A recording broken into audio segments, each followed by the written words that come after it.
3 people are collaborating around 2 laptop computers. Water bottles and cups are also visible on the table.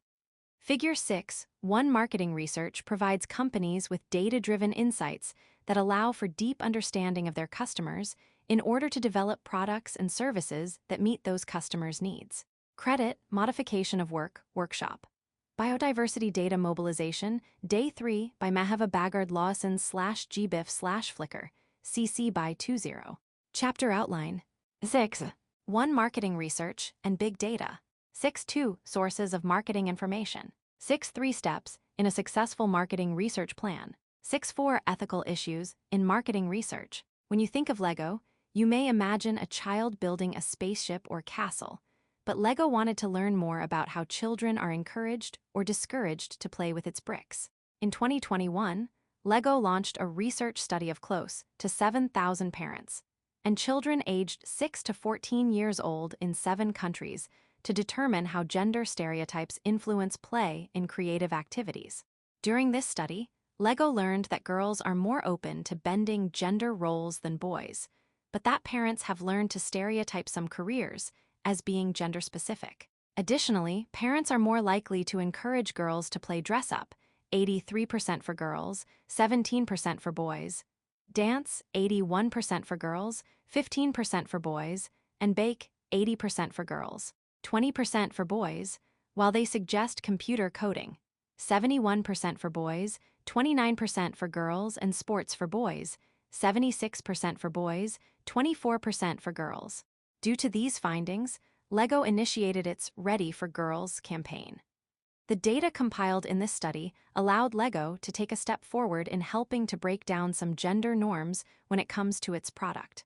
On October 11, 2021, the International Day of the Girl, Lego announced a new program to encourage girls to show their creativity.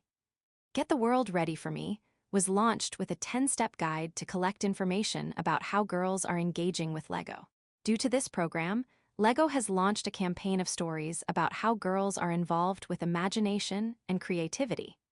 Through this campaign, Lego identified a way to encourage girls to challenge worldwide views of gender norms. See Figure 6. 2. The background necessary for this campaign was researched and used in a way that would help the company stand out. For Lego and many other companies and organizations, research is its competitive advantage. 1. 2 space shuttles are built out of Legos. There are astronaut minifigs in front of the space shuttles. Figure 6.2, through the use of marketing research, Lego was able to gain data-driven insights into gender stereotypes and launch a campaign that encouraged girls to challenge views on gender norms. Credit, Lego Shuttle Expedition and City Spaceport Comparison by Adam Purves, S3 Iser/Flickr, CC by 20. Learning Outcomes. By the end of this section, you will be able to 1. Define marketing research. 2. Explain how marketing information provides an understanding of the customer and the marketplace. 3. Explain the role of big data and the marketing information system. What is marketing research? Oftentimes, people think of marketing as the process of communicating with a target market, sharing messages, products, and value with customers. However, marketers know that understanding customers, learning about their wants and needs, and developing a relationship with them is essential for success.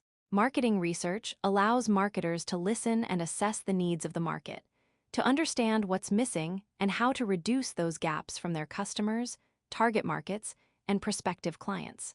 Managers need marketing information in order to make data-driven decisions rather than make assumptions about consumers. In this chapter, we're going to investigate the importance of marketing research, some strategies employed in the field, and how to complete the marketing research process. Marketing research is the work to gather information and data about customers and markets. Let's look at the definition, why it's important, and the influx of big data. Marketing research defined. According to the American Marketing Association, AMA, marketing research is the function that links the consumer, customer, and public to the marketer through information. 2. Marketing research presents information gained through various sources as a resource for managers to make data-driven business decisions.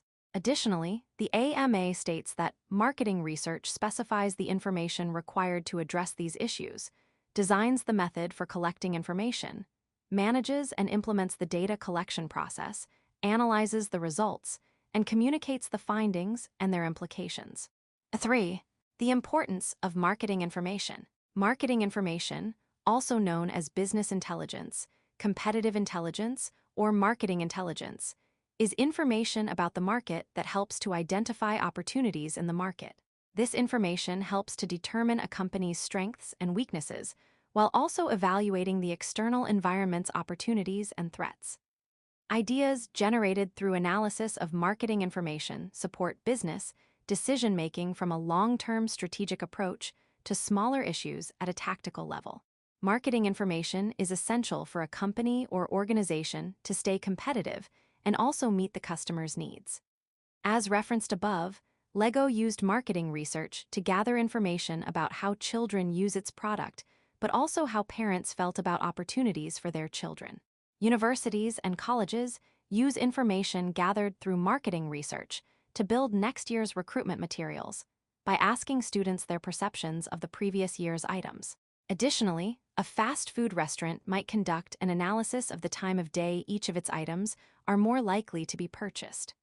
Obvious to most, coffee would probably be an item more likely ordered earlier in the day. Other items might not be as evident, but could require different preparation times. By accounting for when each of these items is most likely to be ordered, the restaurant can plan its inventory and schedule of employees more efficiently. Big Data and the Marketing Information System, MIS. The amount of data currently available is not only vast, but is growing at an exponential level every day, which describes the concept of big data. Big data is the countless number of records that continues in an increasing capacity and at a faster rate. Because of the constantly changing landscape of data, it's difficult for companies to develop an approach for analyzing it. Big data is often described through the use of the 3 V's: volume, velocity, and variety. The amount of data, or volume, is more than we have ever witnessed. Additionally, it is growing at a fast rate. The velocity is also ever increasing. We expect that the velocity of data will continue to surge exponentially as each day more users are contributing to the data available. Finally, there is the variety of data that is part of this enormous data set. Because each user is contributing to the cache of data available, the diversity of data is just as unique as its creators. Link to learning. What is big data? Big data is massive amounts of data. But what does that mean? Think of all the data a smartphone generates with texts, searches, emails, photos, etc. Now consider how many smartphone users there are in the world. Watch this video and learn how much data is generated on the internet each day and how it can be classified through the 3 V's concept. Big data has become one of the most valuable assets held by enterprises, and virtually every large organization is making investments in big data initiatives. For this statement was based on a 2021 New Vantage Partners survey of senior C-level executives at Fortune 1000 companies regarding their perceptions of big data and their utilization of its resources. New Vantage Partners learned that many companies are already pursuing this data, with 96% reporting that their companies have already had success using big data and artificial intelligence programs. Additionally, 99% of the executives surveyed are pursuing either new or existing big data programs. Why are companies so keen to invest in this source? It is estimated that the world creates approximately 2.5 quintillion bytes of data daily. This vast accumulation of data can be collected through various methods, such as point-of-sale databases, connected devices through the Internet of Things, IoT, third-party marketing research firms, social media, location data from mobile devices, or surveys. 5. Tapping into the resource generators is helpful for companies to understand their customers, employees, or others. So, who are these data generators? They are everyone, like you and your friends, who post content on social media, engage with web content through streaming services, and share stories through web applications. In addition, businesses are contributing to the massive amount of content available. Extra data, volume, at a faster rate, velocity, and from a more widely diverse set of people, variety, explain why it is called big data. 6. So how do businesses and individuals capitalize on this vast data world? In order to be able to utilize and make the most of the availability of business data, businesses use a marketing information system to collect, analyze, and report interesting findings from internal and external data of the company. This system is an ever-changing database of content that is used to support the company or organization's marketing efforts. The marketing information system is the collection of data and requires actions taken by marketers to utilize the data saved. Careers in marketing. Market research analysts. Market research analysts are needed in numerous industries, and according to the U.S. Bureau of Labor and Statistics, the job outlook has a much higher rate of growth than average. Read about the skills needed, typical pay, education requirements, and career outlook in this article, and watch this video about the various types of jobs available as a market research analyst. Knowledge check. It's time to check your knowledge on the concepts presented in this section. Refer to the answer key at the end of the book for feedback. 1. Anya is collecting information from a variety of sources to make a decision on where to market her new line of designer scarves. Anya is conducting market intelligence, big data, management information system, marketing research. 2. The collection of data the company has gathered over time and used to make marketing decisions on a regular basis is called its big data, marketing information system, marketing research, survey data. 3. Ryan and Christy are uploading their recent pictures to Instagram, tagging the photographer and the venue. What is this content adding to? Market intelligence, big data, management information system, marketing research. 4. Which of the following is not a reason why marketing research is important for the success of a business? It provides a guarantee of customer satisfaction. It identifies opportunities in the market to explore. It helps to quantify customer perceptions. It uncovers weaknesses within a company.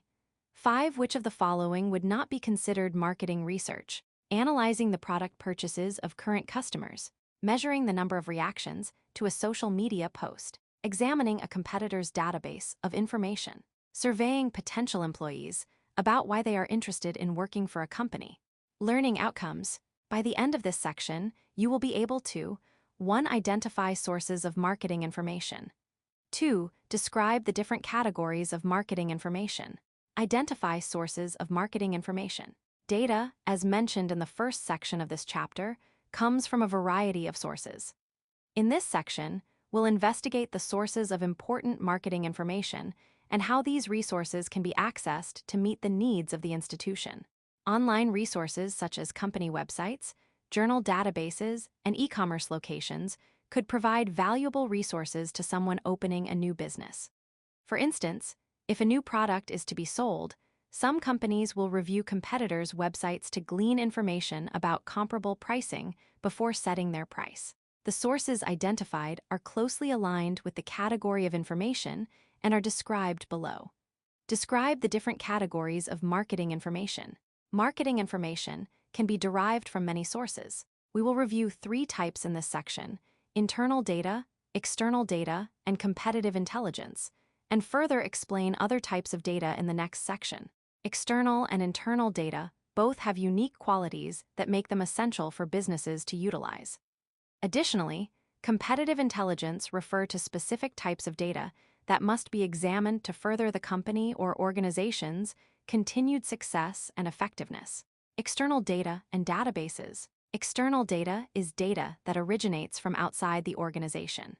Examples of external data would be information gleaned from customers through a customer service survey or reviews of a competitor's website. Previously, we learned about big data and the volume of information that is available daily. These data pieces would also be considered external data. Competitive and market intelligence is often gathered through these external sources of material. Data sources can include any interested parties of the business or a competitor's business, social media mentions, news articles, journal publications, and others.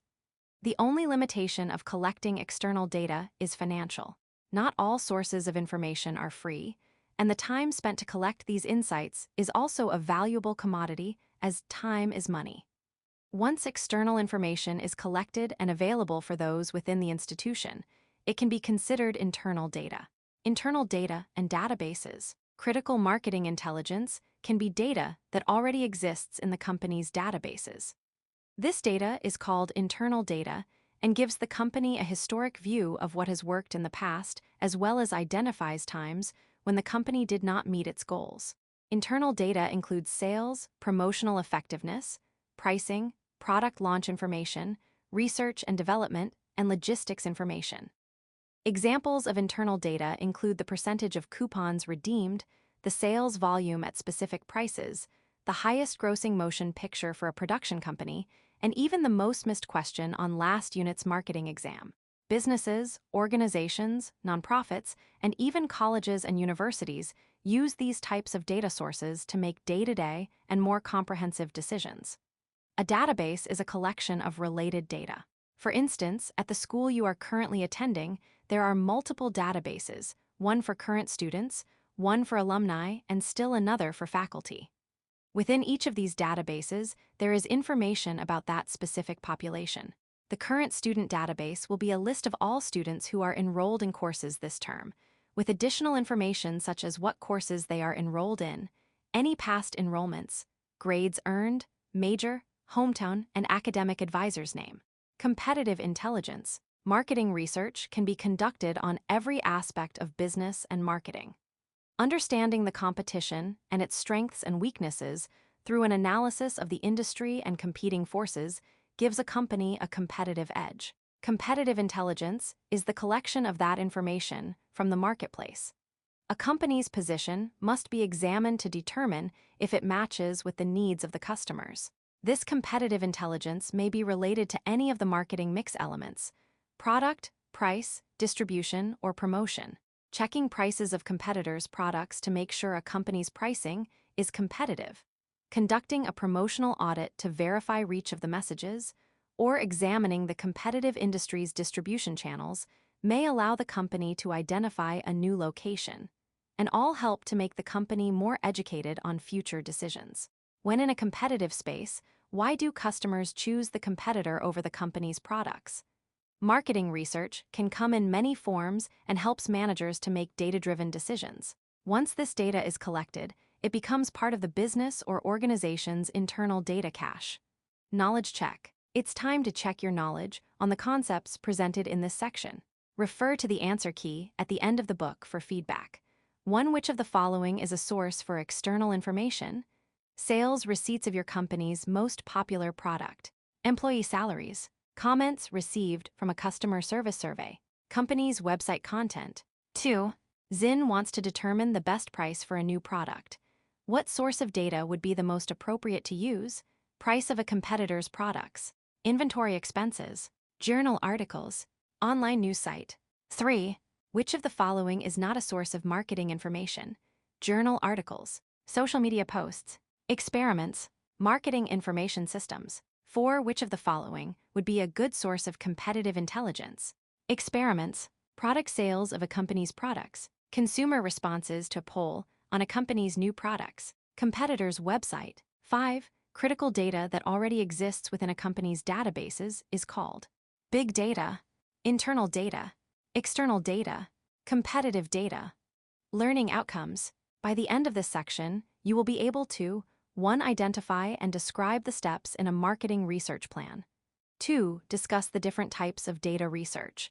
3. Explain how data is analyzed. 4. Discuss the importance of effective research reports. Define the problem. There are 7 steps to a successful marketing research project. See Figure 6.3.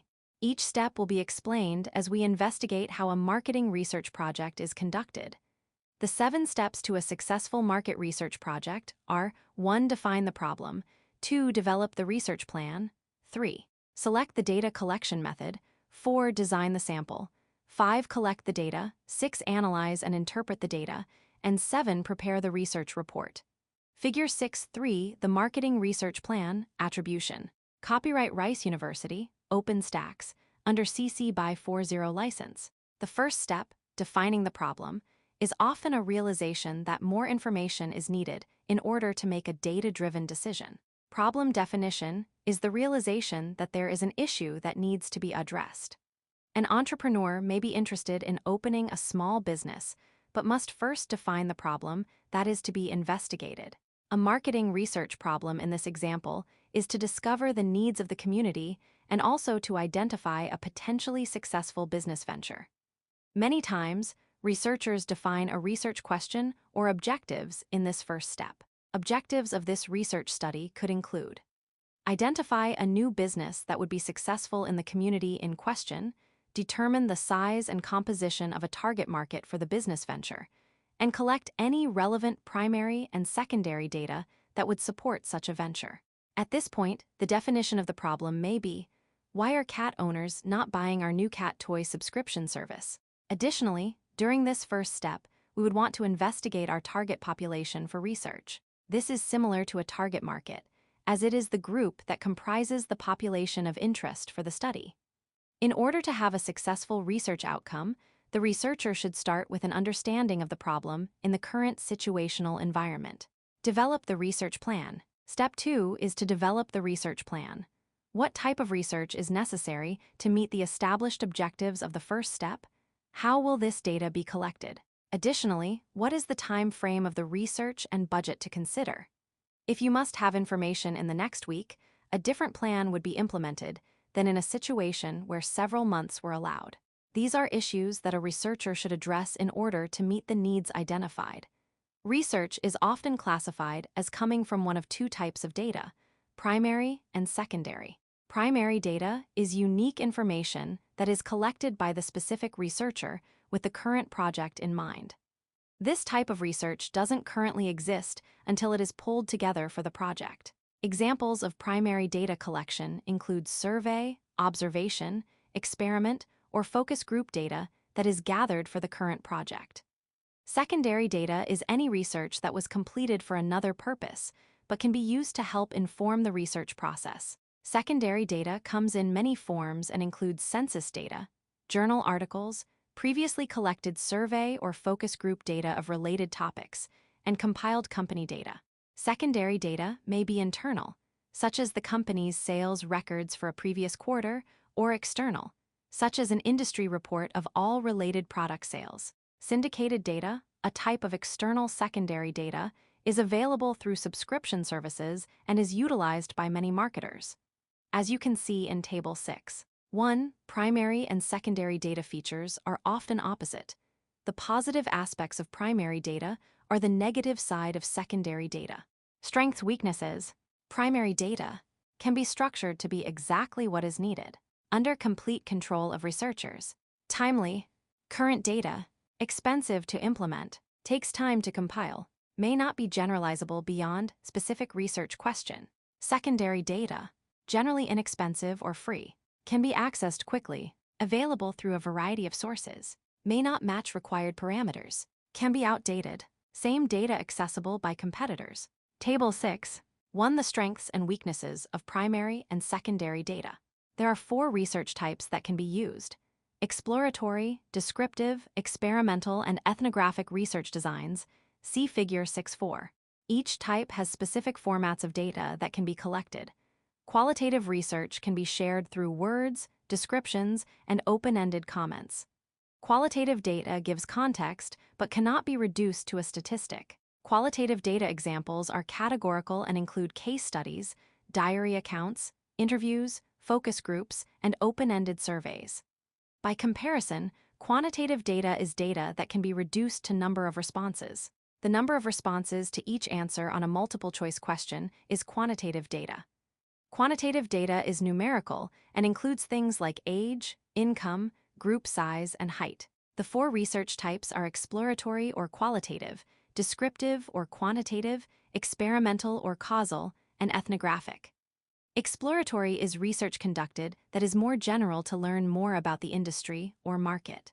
Descriptive is data collected to describe the situation in the market and help define an opinion, attitude, or behavior. Experimental is studies that define a cause-and-effect relationship between 2 factors. Ethnographic is a method of collecting data that is conducted by observing people's natural behavior. Figure 6. 4 research types. Attribution. Copyright Rice University, OpenStax, under CC by 4. 0 license. Exploratory research is usually used when additional general information is desired about a topic.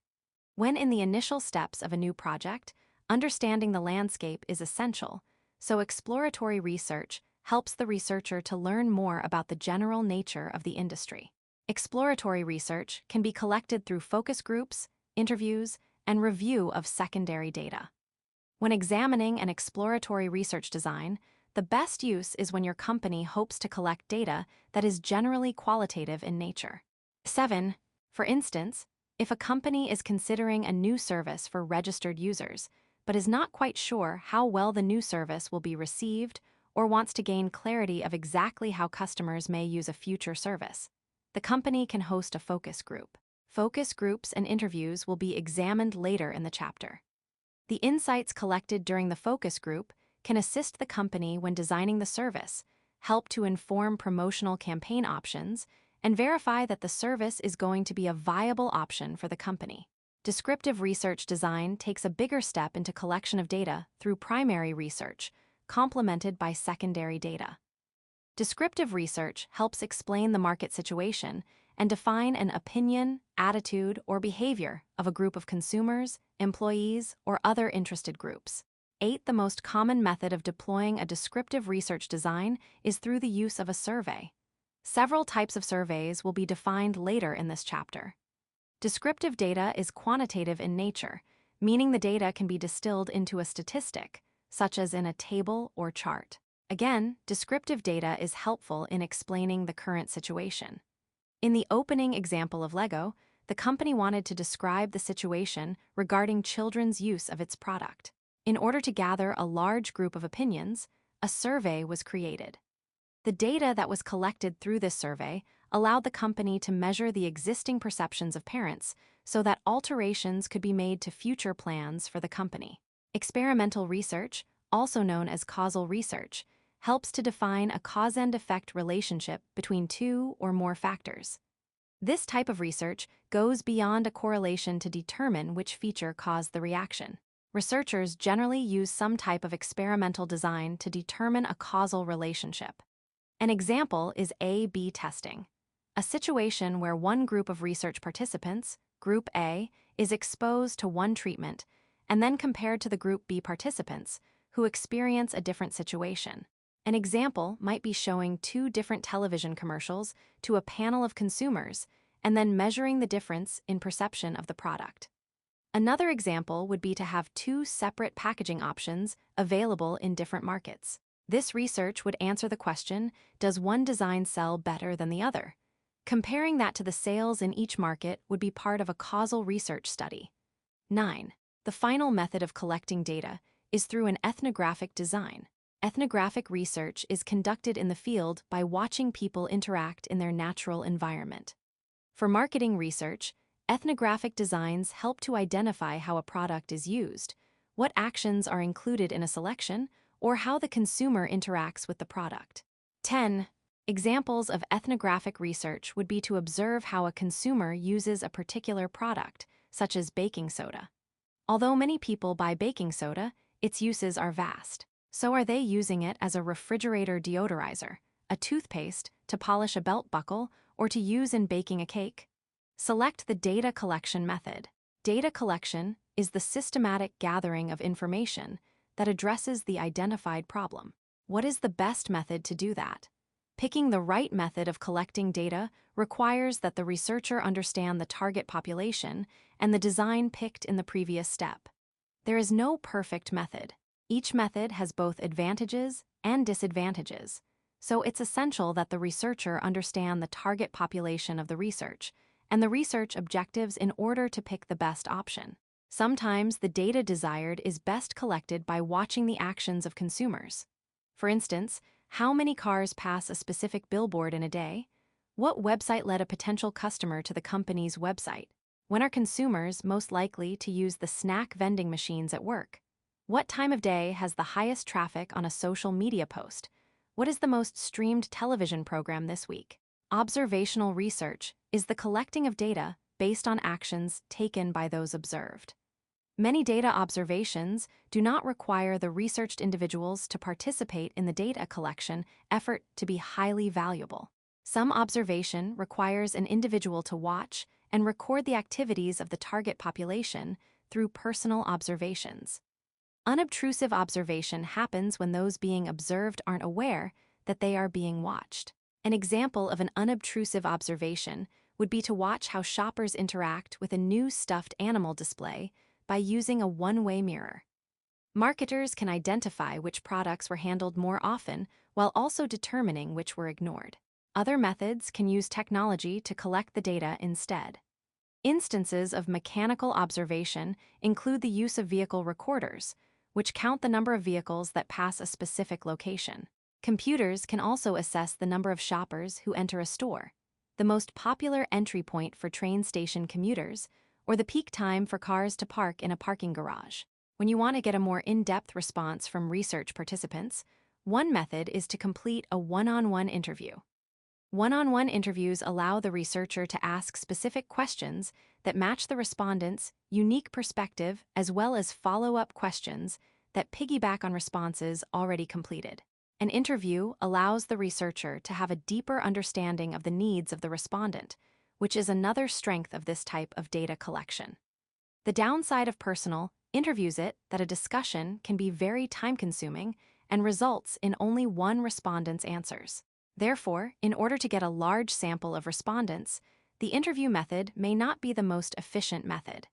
Taking the benefits of an interview and applying them to a small group of people is the design of a focus group. A focus group is a small number of people, usually 8 to 12, who meet the sample requirements. These individuals together are asked a series of questions where they are encouraged to build upon each other's responses, either by agreeing or disagreeing with the other group members. Focus groups are similar to interviews in that they allow the researcher, through a moderator, to get more detailed information from a small group of potential customers. See Figure 6.5. Link to learning. Focus groups. Focus groups are a common method for gathering insights into consumer thinking and habits. Companies will use this information to develop or shift their initiatives. The best way to understand a focus group is to watch a few examples or explanations. Ed has this video that explains how focus groups work. You might be asking when it is best to use a focus group or a survey. Learn the differences, the pros and cons of each, and the specific types of questions you ask in both situations in this article. Preparing for a focus group is critical to success. It requires knowing the material and questions while also managing the group of people. Watch this video to learn more about how to prepare for a focus group and the types of things to be aware of. One of the benefits of a focus group over individual interviews is that synergy can be generated when a participant builds on another's ideas. Additionally, for the same amount of time, a researcher can hear from multiple respondents instead of just one. 11. Of course, as with every method of data collection, there are downsides to a focus group as well. Focus groups have the potential to be overwhelmed by one or two aggressive personalities, and the format can discourage more reserved individuals from speaking up. Finally, like interviews, the responses in a focus group are qualitative in nature and are difficult to distill into an easy statistic or two. A group of 5 people sit around a table in a conference room. A 6th person is standing at the front of the room, next to a whiteboard with writing on it. Figure 6.5. A focus group is a research method for collecting customer data that involves a moderator asking questions of a small group of people who represent the target market. Credit, meeting by UBC Learning Commons/Flickr, CC by 20. Combining a variety of questions on one instrument is called a survey or questionnaire. Collecting primary data is commonly done through surveys due to their versatility. A survey allows the researcher to ask the same set of questions of a large group of respondents. Response rates of surveys are calculated by dividing the number of surveys completed by the total number attempted. Surveys are flexible and can collect a variety of quantitative and qualitative data. Questions can include simplified yes or no questions, select all that apply, questions that are on a scale, or a variety of open-ended types of questions. There are 4 types of surveys, see Table 6. 2 we will cover, each with strengths and weaknesses defined. Strengths, weaknesses: mailed surveys, ability to reach large population, convenience of respondent, time delays, expensive, phone surveys, respondent can ask questions, collection in real time, time intensive, people don't answer calls from numbers they don't know. In-person surveys, respondent can ask questions, follow-up questions can be asked based on answers. Time intensive, people avoid talking with strangers. Electronic surveys, less time intensive than other methods. Less expensive, identification as spam. Low response rate. Table 6, 2. The 4 survey method options. Let's start off with mailed surveys, surveys that are sent to potential respondents through a mail service. Mailed surveys used to be more commonly used due to the ability to reach every household. In some instances, a mailed survey is still the best way to collect data. For example, every 10 years the United States conducts a census of its population. See Figure 6.6. The first step in that data collection is to send every household a survey through the U.S. Postal Service, USPS. The benefit is that respondents can complete and return the survey at their convenience. The downside of mailed surveys are expense and timeliness of responses. A mailed survey requires postage, both when it is sent to the recipient and when it is returned. That, along with the cost of printing, paper, and both sending and return envelopes, adds up quickly. Additionally, physically mailing surveys takes time. One method of reducing cost is to send with bulk rate postage, but that slows down the delivery of the survey. Also, because of the convenience to the respondent, completed surveys may be returned several weeks after being sent. Finally, some mailed survey data must be manually entered into the analysis software, which can cause delays or issues due to entry errors. The beginning of a United States Census form says, "Shape your future, start here." United States Census 2020, Start Questionnaire. Figure 6. 6. A mailed survey, like the U.S. Census, is a research method for collecting customer data that utilizes the mail, which provides companies with a way to reach a large number of households. Credit, Census by KSRE Photo/Flickr, CC by 20. Phone surveys are completed during a phone conversation with the respondent. Although the traditional phone survey requires a data collector to talk with the participant, current technology allows for computer-assisted voice surveys or surveys to be completed by asking the respondent to push a specific button for each potential answer. Phone surveys are time-intensive, but allow the respondent to ask questions and the surveyor to request additional information or clarification on a question if warranted. Phone surveys require the respondent to complete the survey simultaneously with the collector, which is a limitation as there are restrictions for when phone calls are allowed. According to Telephone Consumer Protection Act, approved by Congress in 1991, no calls can be made prior to 8:00 a.m. or after 9:00 p.m. in the recipient's time zone. 12 many restrictions are outlined in this original legislation and have been added to since due to ever-changing technology. In-person surveys are when the respondent and data collector are physically in the same location. In-person surveys allow the respondent to share specific information, ask questions of the surveyor, and follow up on previous answers. Surveys collected through this method can take place in a variety of ways: through door-to-door collection, in a public location, or at a person's workplace. Although in-person surveys are time-intensive and require more labor to collect data than some other methods, in some cases, it's the best way to collect the required data. In-person surveys conducted through a door-to-door method is the follow-up used for the census if respondents do not complete the mailed survey. One of the downsides of in-person surveys is the reluctance of potential respondents to stop their current activity and answer questions. Furthermore, people may not feel comfortable sharing private or personal information during a face-to-face conversation. Electronic surveys are sent or collected through digital means and is an opportunity that can be added to any of the above methods, as well as some new delivery options. Surveys can be sent through email, and respondents can either reply to the email or open a hyperlink to an online survey, see Figure 6.7. Additionally, a letter can be mailed that asks members of the survey sample to log into a website rather than to return a mailed response. Many marketers now use links, QR codes, or electronic devices to easily connect to a survey.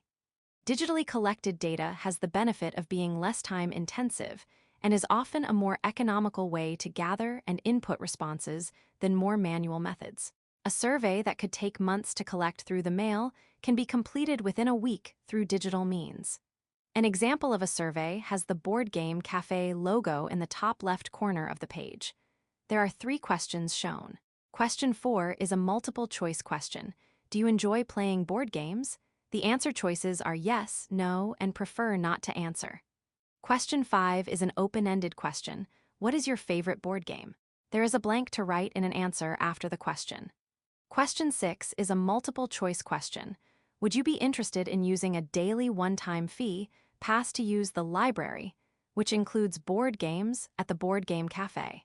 The answer choices are very interested, somewhat interested, not interested, or prefer not to respond. Figure 6-7 online survey example attribution. Copyright Rice University, OpenStax, under CC by 40 license. Design the sample. Although you might want to include every possible person who matches your target market in your research, it's often not a feasible option, nor is it of value. If you did decide to include everyone, you would be completing a census of the population.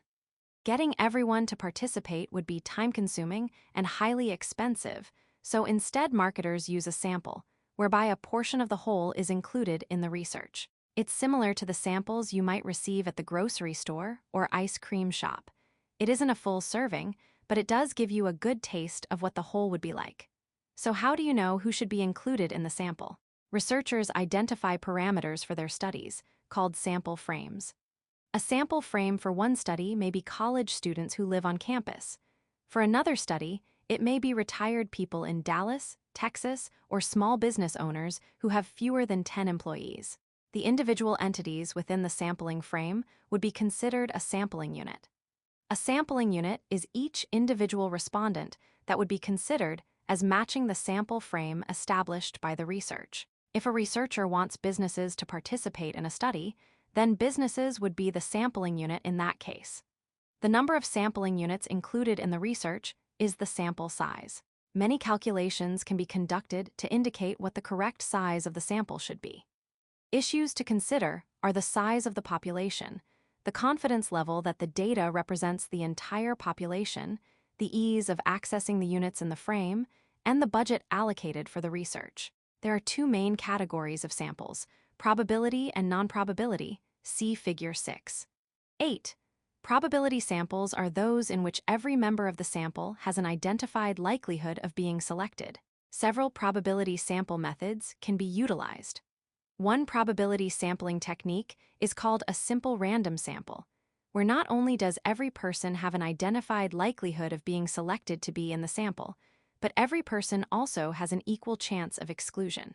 An example of a simple random sample would be to put the names of all members of a group into a hat and simply draw out a specific number to be included. You could say a raffle would be a good example of a simple random sample. Examples of probability samples and non-probability samples are shown. Examples of probability samples are simple random sample and stratified random sample. Examples of non-probability samples are convenience sample and judgment sample. Figure 6-8 type of samples. Attribution. Copyright Rice University, OpenStax, under CC by 40 license.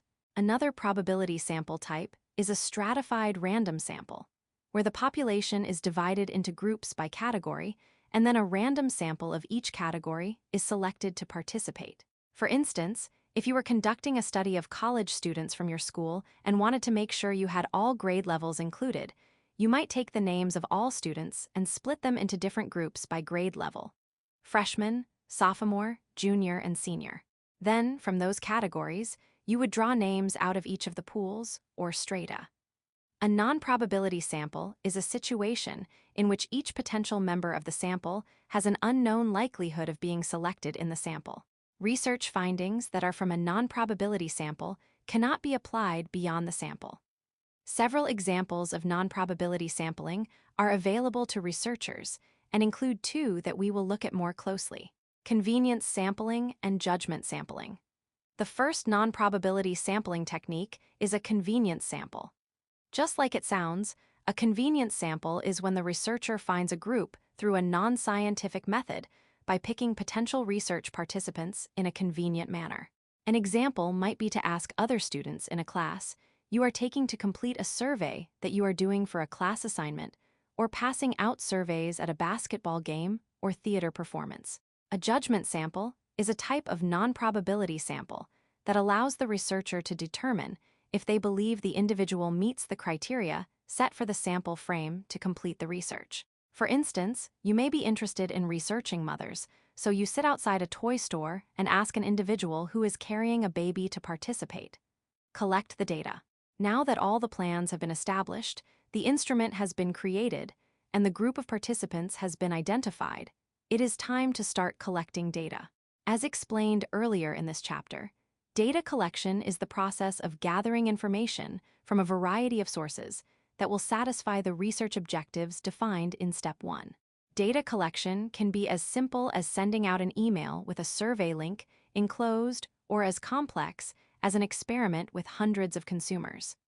The method of collection directly influences the length of this process. Conducting personal interviews or completing an experiment, as previously mentioned, can add weeks or months to the research process, whereas sending out an electronic survey may allow a researcher to collect the necessary data in a few days.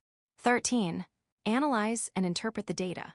Once the data has been collected, the process of analyzing it may begin. Data analysis is the distillation of the information into a more understandable and actionable format. The analysis itself can take many forms, from the use of basic statistics to a more comprehensive data visualization process. First, let's discuss some basic statistics that can be used to represent data. The first is the mean of quantitative data. A mean is often defined as the arithmetic average of values. The formula is sum of values. Number of values. A common use of the mean calculation is with exam scores. Say, for example, you have earned the following scores on your marketing exams: 72, 85, 68, and 77. To find the mean, you would add up the 4 scores for a total of 302.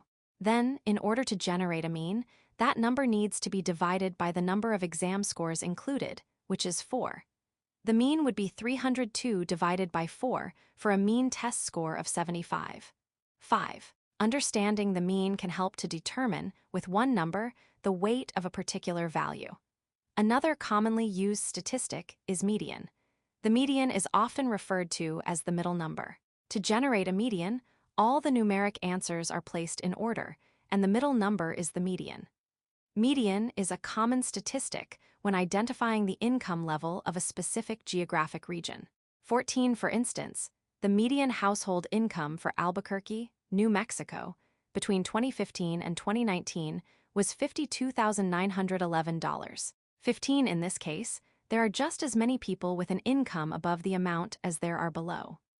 Mode is another statistic that is used to represent data of all types, as it can be used with quantitative or qualitative data and represents the most frequent answer. Eye color, hair color, and vehicle color can all be presented with a mode statistic. Additionally, some researchers expand on the concept of mode and present the frequency of all responses, not just identifying the most common response. Data such as this can easily be presented in a frequency graph, 16, such as the one in Figure 6.9. A frequency graph shows how much time college students spend using social media. The title of the graph is Social Media Use of College Students. The y-axis shows percentages from 0% to 60% in increments of 10%. The x-axis shows the amount of time college students use social media. The labels are less than an hour, 1 to 2 hours, 3 to 4 hours, 5+ hours, and do not use social media. 3. 5% of college students use social media for less than an hour. 28% of college students use social media between 1 to 2 hours. 51. 5% of college students use social media between 3 to 4 hours. 24. 48% of students use social media for more than 5 hours. 0. 69% of students do not use social media. Figure 6.9 frequency graph, attribution, Copyright Rice University, OpenStax, under CC by 4.0 license. Additionally, researchers use other analyses to represent the data rather than to present the entirety of each response. For example, maybe the relationship between two values is important to understand. In this case, the researcher may share the data as a cross-tabulation, see Figure 610. Below is the same data as above regarding social media use cross-tabulated with gender. As you can see, the data is more descriptive when you can distinguish between the gender identifiers and how much time is spent per day on social media. A frequency graph shows how much time college students spend using social media. The title of the graph is Social Media Use by Gender. The y-axis shows percentages from 0% to 60% in increments of 10%. The x-axis shows the amount of time college students use social media. The labels are less than an hour, 1 to 2 hours, 3 to 4 hours, 5+ hours, and do not use social media. The graph divides users into male, female, and non-binary. 2% of males and 5% of females use social media for less than an hour. 6% of males and 2% of females use social media between 1 and 2 hours. 1% of males, 6% of females, and 0% of non-binary people use social media for 3 to 4 hours. 13% of males, 8% of females, and 50% of non-binary people use social media for more than 5 hours. 8% of females do not use social media. Figure 6.10 Cross-tabulation, attribution. Copyright Rice University, OpenStax, under CC by 4.0 license. Not all data can be presented in a graphical format due to the nature of the information. Sometimes, with qualitative methods of data collection, the responses cannot be distilled into a simple statistic or graph. In that case, the use of quotations, otherwise known as verbatims, can be used. These are direct statements presented by the respondents. Often you will see a verbatim statement when reading a movie or book review. The critics' statements are used in part or in whole to represent their feelings about the newly released item. Link to learning. Infographics. As they say, a picture is worth 1,000 words. For this reason, research results are often shown in a graphical format in which data can be taken in quickly, called an infographic. Check out this infographic on what components make for a good infographic. As you can see, a good infographic needs 4 components: data, design, a story, and the ability to share it with others. Without all 4 pieces, it is not as valuable a resource as it could be. The ultimate infographic is represented as the intersection of all 4. Infographics are particularly advantageous online. Refer to this infographic on why they are beneficial to use online. Prepare the research report. The marketing research process concludes by sharing the generated data and makes recommendations for future actions. What starts as simple data must be interpreted into an analysis. All information gathered should be conveyed in order to make decisions for future marketing actions. One item that is often part of the final step is to discuss areas that may have been missed with the current project or any area of further study identified while completing it. Without the final step of the marketing research project, the first 6 steps are without value. It is only after the information is shared through a formal presentation or report that those recommendations can be implemented and improvements made. The first 6 steps are used to generate information, while the last is to initiate action. During this last step is also when an evaluation of the process is conducted.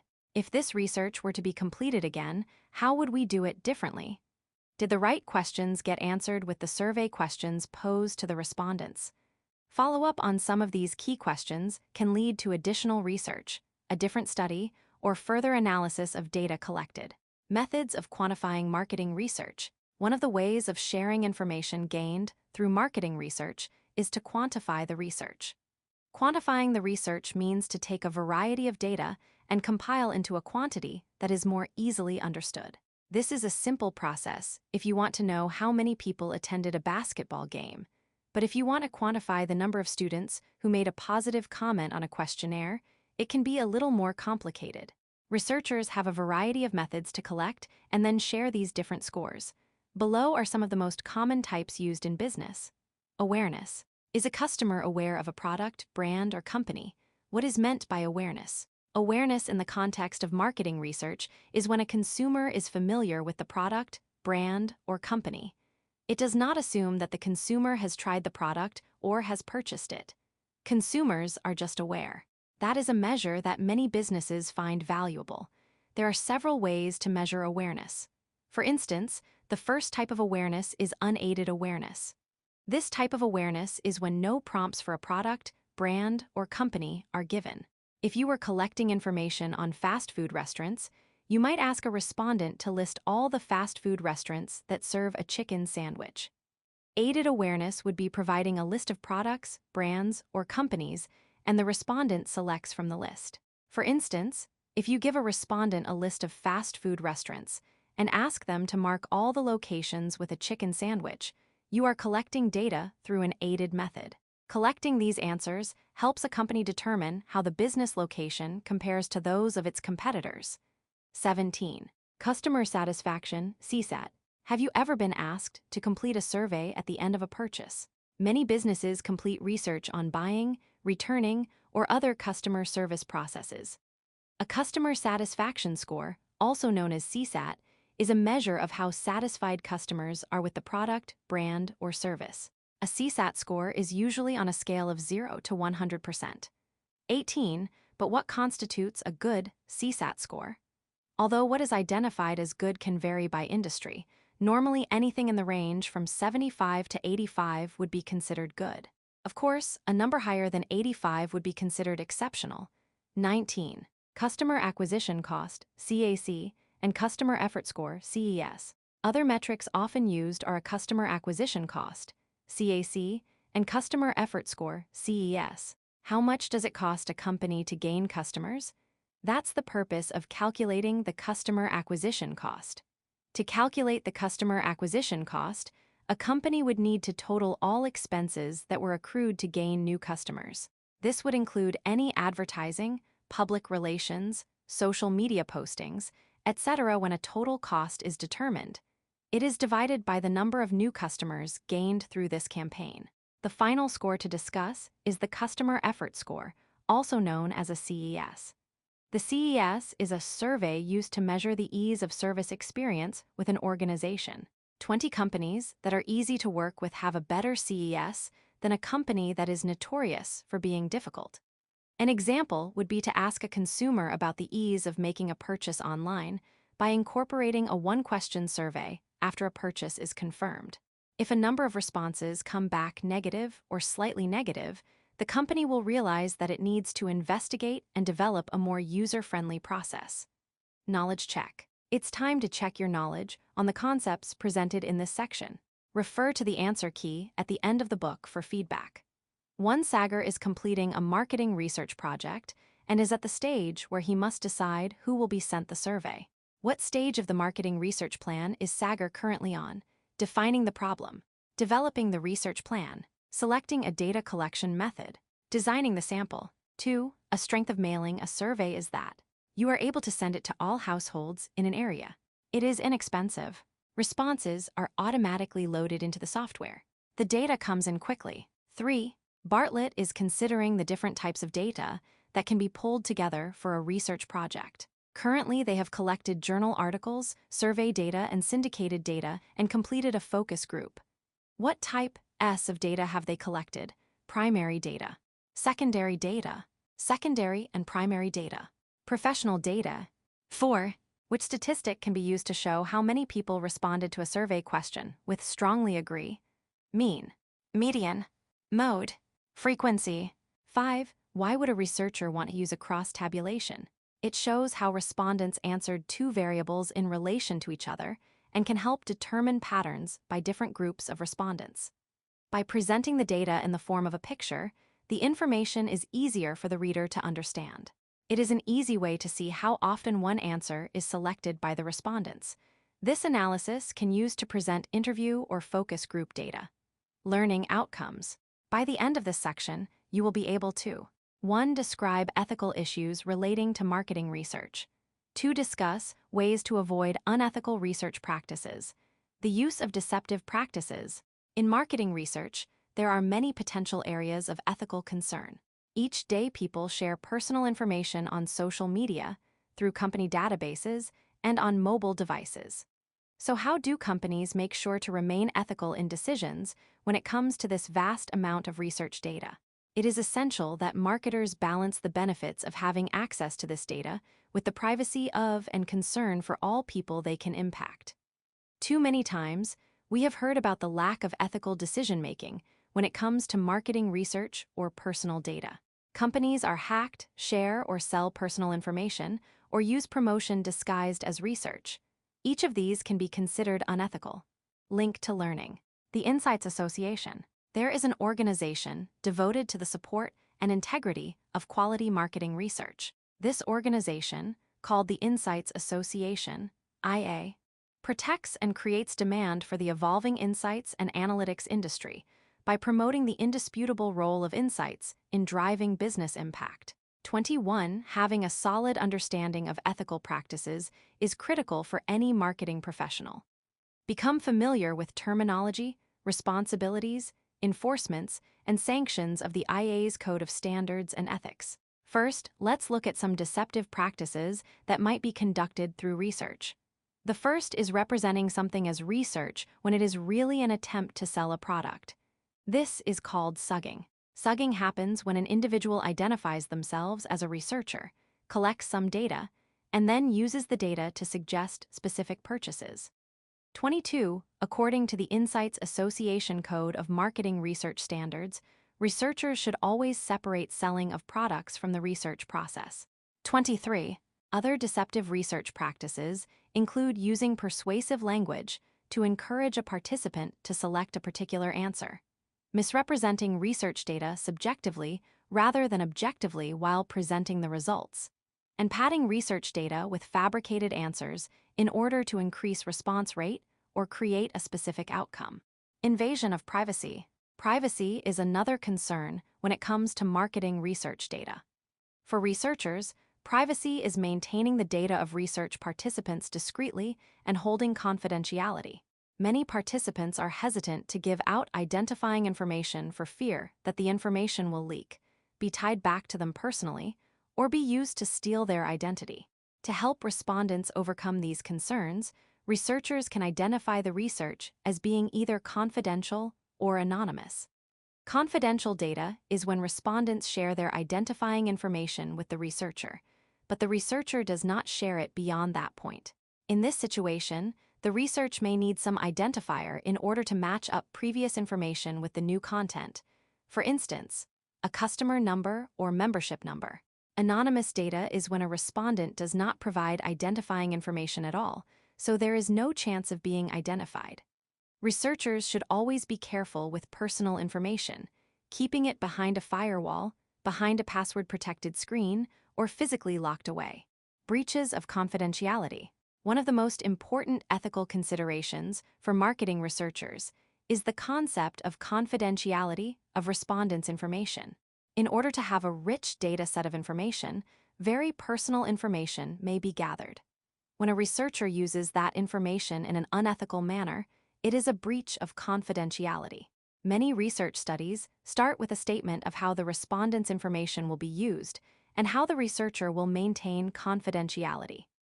Companies may sell personal information, share contact information of the respondents, or tie specific answers to a respondent. These are all breaches of the confidentiality that researchers are held accountable for. 24. Although we hear about how companies are utilizing customers' data unethically, many companies operate in an ethical manner. One example is the search engine DuckDuckGo. The search industry generates millions of pieces of user data daily.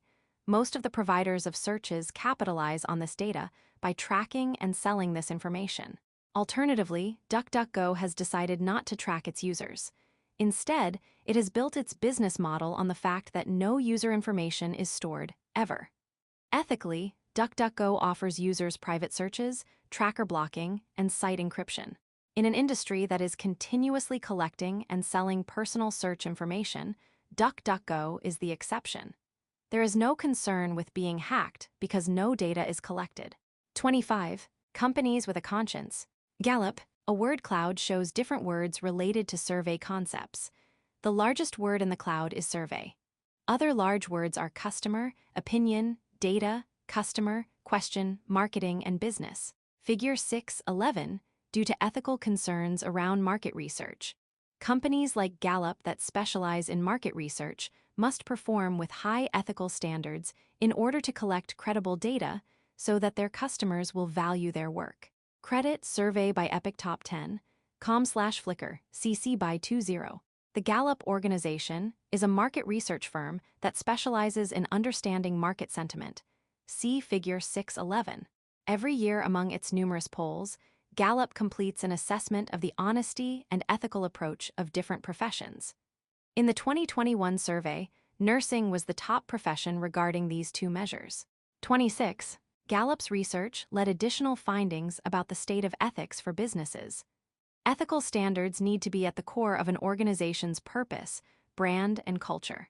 27. But what about Gallup's own ethical standards?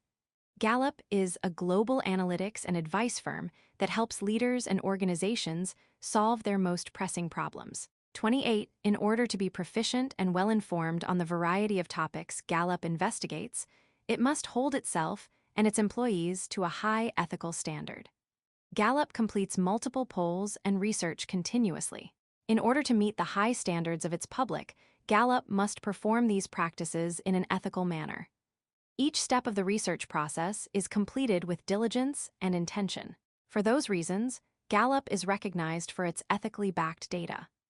Gallup is a global leader in market insights and has locations in 7 cities within the United States and an additional 27 locations internationally. According to Chuck Hagel, former Secretary of Defense of the United States, Gallup is truly an island of independence. It possesses a credibility and trust that hardly any institution has. A reputation for impartial, fair, honest, and superb work. 29.